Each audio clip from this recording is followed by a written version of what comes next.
Mes frères et sœurs, je vous salue tous dans le nom de notre précieux Seigneur Jésus. Aujourd'hui, Dieu a mis encore une pensée dans mon cœur que j'aimerais qu'on puisse partager tous ensemble. Alors, avant qu'on aille un peu plus loin, j'aimerais d'abord qu'on puisse lire la parole de Dieu. Je suis dans le livre d'Apocalypse 4, le verset 1.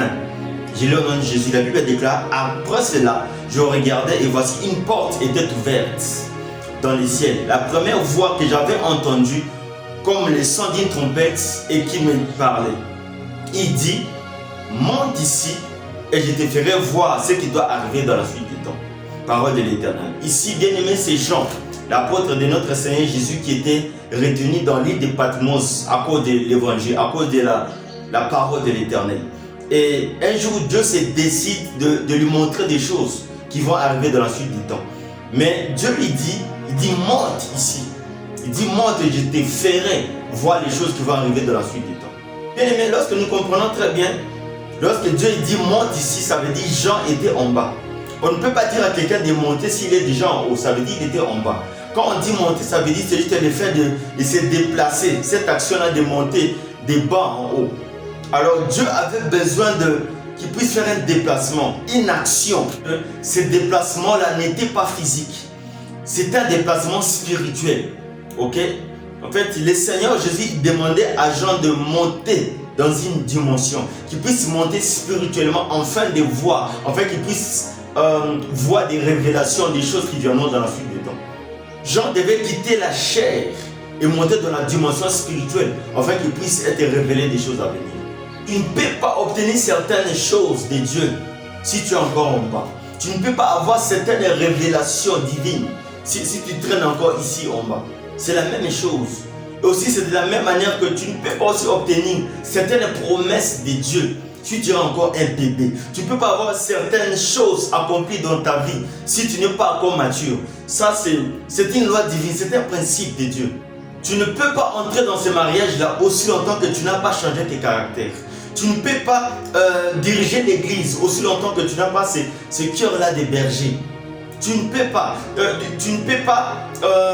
être riche, avoir beaucoup d'argent aussi longtemps que tu n'as pas la maîtrise de soi. En fait, il y a toujours une exigence. Tu dois toujours arriver à certaines dimensions pour obtenir certaines choses.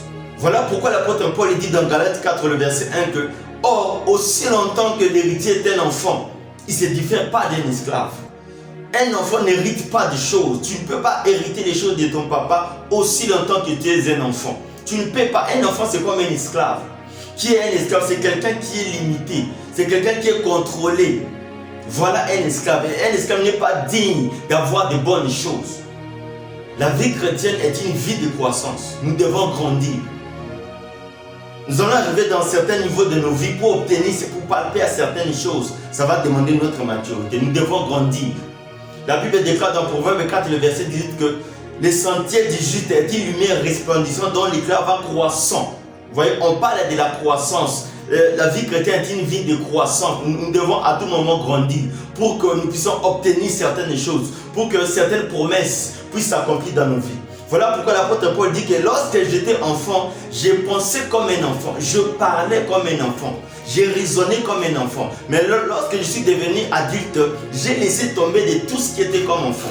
Vous voyez, en fait, il parle d'un passage, d'un état vers un autre. C'est ce que nous avons besoin, bien aimés. Pendant ce temps-ci que l'Église traverse, nous devons grandir pour comprendre certaines choses. Nous devons grandir pour comprendre qui est Dieu. Bien aimé, aujourd'hui, beaucoup de gens, ils se lamentent parce qu'aujourd'hui, il n'a rien. Il commence à se plaindre. Aujourd'hui parce qu'il n'a pas d'enfant. Aujourd'hui parce qu'il n'a pas d'emploi. Aujourd'hui parce qu'il ne s'est pas marié. Il devient incrédule. Il se demande si réellement Dieu existe. Il se pose ce genre de questions. Ça, c'est l'incrédulité. Et bien aimé, ces choses, ça montre, ça prouve insuffisant que nous n'avons pas foi. Nous sommes encore des enfants. Quand celui qui est grand, il va se dire, peu importe ce que je traverse, mais je sais qu'il y a un Dieu. Voilà Exode 24, le verset 12. Dieu dit à Moïse, il dit, monte vers moi ici à la montagne. C'est là que je vais te donner les tablettes de la loi. Bien aimé, pour que Moïse puisse avoir les lois de l'Éternel, les tablettes, il devait monter vers une autre dimension. C'est ce que Dieu nous recommande dans ces temps ici prophétiques. Nous devons monter des dimensions pour que Dieu puisse nous présenter.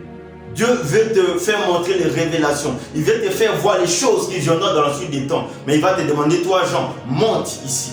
Nous devons faire cette action-là, dans son danse. Et nous devons croître pour devenir des fils et des filles dignes du royaume de Dieu. Nous devons atteindre la stature parfaite du Christ. Mais ça va nous demander qu'on puisse changer de modèle, qu'on puisse changer de niveau, que nous puissions monter.